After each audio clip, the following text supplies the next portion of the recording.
पुरुषोत्तमम सतत स्मरणीय अनंत श्री विभूषित पूज्यपाद सतगुरु भगवान के पावन युगल चरणों में अनंत कोटि नमन। सूक्ष्म रूप में उपस्थित साधु समाज, देवगण, इस धर्म क्षेत्र में अपने तन और मन को पवित्र करने हेतु संसार का सर्वोत्तम और पवित्रतम कार्य को संपादन करने हेतु हमारे जीवन जननी यूट्यूब चैनल से जुड़े साधक साधिकागण, धर्म प्रेमी सज्जन वृंद, धर्मांगिनी माता एवं भक्तिमती बहनों, आप सभी को मुझ सेवक का सत सत नमन। परम दयाल परम प्रेममय श्री श्री ठाकुर अनुकूल चंद्र जी के चरणों में कोटि कोटि नमन। आज हम लोग जानेंगे सबसे बड़ा दानी कौन है। सबसे बड़ा दानी कौन है? तो आज की कथा जो है धन की सबसे अच्छी गति यानी कि दान पर आधारित है। मैं आपको एक किस्सा सुनाता हूँ। दुनिया का सबसे बड़े दानी कौन है? महाभारत की बात है। महाराज युधिष्ठिर ने अपना नया राज्य बनाया था। इंद्रप्रस्थ राज्य का नाम था। आप जानते ही होंगे शायद कि महाराज युधिष्ठिर सत्य और धर्म के मार्ग पर चलने वाले आइडियल किंग, एक आदर्श राजा थे जो बहुत दान किया करते थे।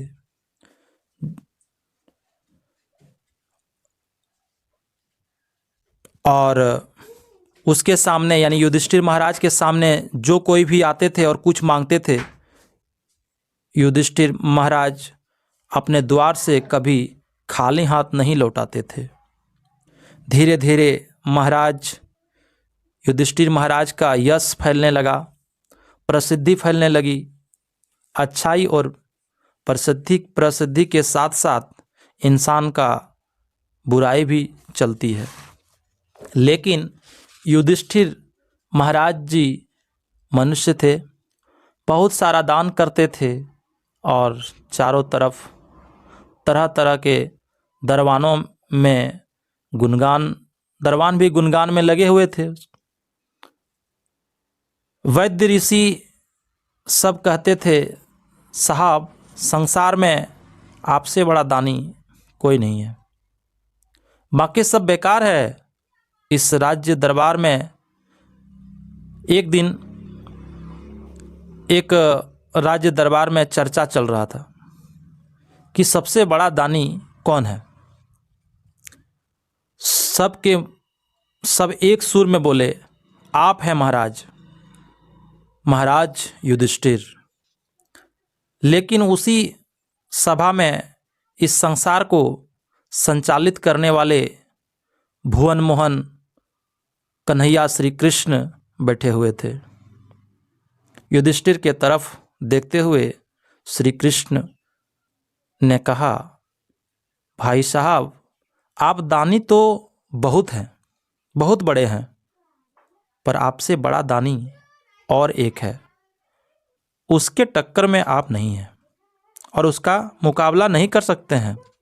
भाई साहब, सब आश्चर्यचकित हो जाते हैं और गुनगुनाने लगते हैं, आखिर कौन है इतना बड़ा दानी जो महाराज युधिष्ठिर से भी बड़ा है, दानी है। तो भगवान श्री कृष्ण मुस्कुराते हुए उत्तर दिया। तो भगवान श्री कृष्ण मुस्कुराते हुए उत्तर दिया, कर्ण जो आपसे भी बड़ा दानी है। महाराज युधिष्ठिर ने कहा, द्वारिकाधीश, आपकी इच्छा ही हमारे लिए आज्ञा है। आप कहते हैं तो सही ही कहते होंगे, क्योंकि आप गलत तो नहीं बोल सकते। पर मुझे नहीं लगता है कि दान देने में मैं कर्ण से पीछे हूँ। भगवान मुस्कुराए और कहा, धर्मराज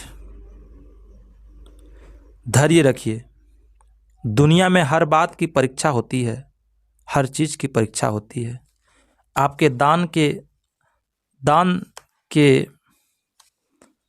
आपके दान और उनके दान की परीक्षा का भी समय आ ही जाएगा। ऐसा ही हुआ। कुछ दिन बाद राज्य में मूसलाधार बारिश शुरू हुई। सब तरफ पानी ही पानी। जंगल के सारे लकड़ियां भीग गई। खाने को कुछ नहीं। बारिश के दौरान ही युधिष्ठिर महाराज के दरबार में युधिष्ठिर महाराज अपने घर में थे, बैठे हुए थे। उसके दरवाजे पर एक साधु का आगमन हुआ। महाराज युधिष्ठिर खड़े हुए प्रणाम किए और कहे, प्रभु क्या प्रयोजन है, क्या बात है। साधु ने कहा, राजा तुम मुझे क्या दोगे? मैं तो संसार के मोह से ऊपर उठ गया हूं, एक यज्ञ करना चाहता हूं। जंगल में मेरी एक कुटिया है और उस यज्ञ में समिधा चंदन की ही लकड़ी होनी चाहिए, ऐसा अनुष्ठान का प्रयोग है। तो मुझे कुछ चंदन की लकड़ी, सूखी लकड़ियां दिला दो। युधिष्ठिर महाराज ने कहा, बहुत छोटी सी बात है महात्मन, अभी प्रबंध करा देता हूं, आप बैठिए। युधिष्ठिर महाराज ने अपने सेवक को आदेश दिया और महात्मा जी को चंदन की लकड़ियां युधिष्ठिर महाराज ने अपने सेवक को आदेश दिया कि जाओ, जाके चंदन की लकड़ियां लेके आओ और महाराज जी को जितनी चाहिए दे दो। तो सेवक गया लाने के लिए। थोड़ी ही देर बाद सेवक आए और वो भी खाली हाथ आए और सेवक कहते हैं, प्रभु चंदन की लकड़ी तो मिली नहीं, जो कि पूरे राज्य में 4 महीने से बारिश है, सब जगह भींगी हुई लकड़ी है। दरबान के चेहरे पर चिंता की रेखा दिख रही थी। महाराज युधिष्ठिर ने परिस्थिति को भांप ली और समझ लिया और कहा कि ऐसा करो, जो हमारे महल में चंदन की लकड़ियां रखी है प्रयोग करने के लिए, वो लाके दे दो। तो पता चला वो सारा समाप्त हो चुका था। तो महाराज युधिष्ठिर ने हाथ जोड़कर क्षमा मांगते हुए कहा, साधु महात्मा, मैं आपसे क्षमा चाहता हूं कि मैं आपका दान दे नहीं पा रहा हूं। साधु ने कहा, कोई बात नहीं महाराज, मैं खाली हाथ चला जाता हूं, कोई दिक्कत नहीं है। और उधर ही बगल वहीं पे बगल में भुवन मोहन कन्हैया बैठे हुए थे और बोले, सुनिए महाराज, इनसे भी बड़ा एक दानी है, थोड़ा आगे रहता है, कर्ण नाम है उसका, जरा उससे मिल लीजिए, हो सकता है आपका मुराद पूरी हो जाए। साधु ने कहा, ठीक है, आपने बताया उसके बारे में तो मैं वहाँ चला जाता हूँ। और जब चलने लगा तो युधिष्ठिर के दिमाग में एक बड़ा खलबली पैदा होने लगा। उसने कहा, जब कहीं नहीं है चंदन का लकड़ी तो कर्ण कहाँ से दे देगा? तो एक काम करते हैं, हम और आप, मतलब कर्ण युधिष्ठिर महाराज बोलते हैं श्री कृष्ण से, हम और आप भी चलते हैं कर्ण का घर। तो दोनों भेष बदलकर उसके पीछे पीछे चले। वहाँ पहुँचते हैं तो वहाँ साधु ने कर्ण से कहा, महाराज, मुझको चंदन का लकड़ियाँ चाहिए, चंदन की लकड़ियाँ चाहिए। मैं एक यज्ञ करना चाहता हूँ जो कि सूखे होने चाहिए। तो कर्ण ने अपने सेवकों से कहा, चंदन की लकड़ी लाओ। तो सेवक बोले, जंगल में बारिश है, सूखे लकड़ियाँ मिलना मुश्किल है महाराज। तो कर्ण ने कहा, घर में रखा है, वो लाके दे दो। पता चला वहाँ भी नहीं था, यानी कि वही हाल जो युधिष्ठिर का था। अब साधु ने कहा, ठीक है महाराज, यहाँ से मैं खाली ही चला जाता हूँ। कर्ण ने खड़े होकर मुस्कुराते हुए कहा, कर्ण के द्वार से मांगने वाला खाली हाथ लौट जाए, यह संभव नहीं है। दिन निकलना भूल जाए, यह संभव है। आप रुकिए महाराज, इस पृथ्वी पर अगर चंदन की लकड़ी सूखी कहीं भी होगी, वो आपके यज्ञ के लिए कर्ण अर्पित करेगा।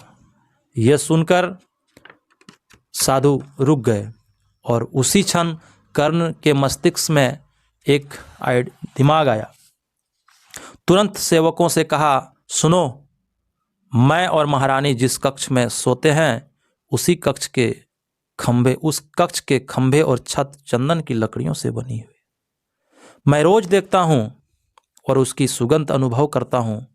तो मैं आप लोगों को आदेश देता हूँ कि मेरे शयन कक्ष के सारे दरवाजे खिड़कियाँ उतारिए, उसको तोड़ दीजिए, उसकी लकड़ी ले आइए और महाराज को अर्पित करिए ताकि अपना यज्ञ कर सके।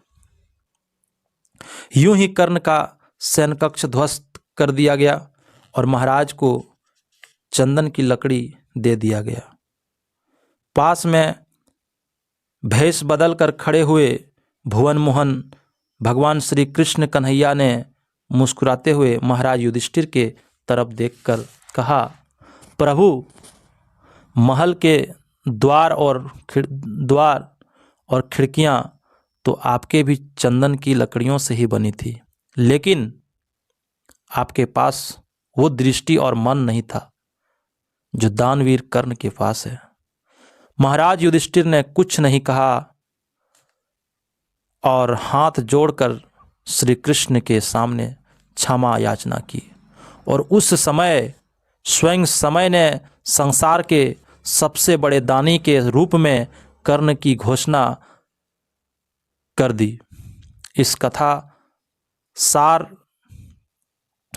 कथा की सार यह है कि सबसे बड़ा दान वह नहीं है जो आप सहजता से दे सकते हैं।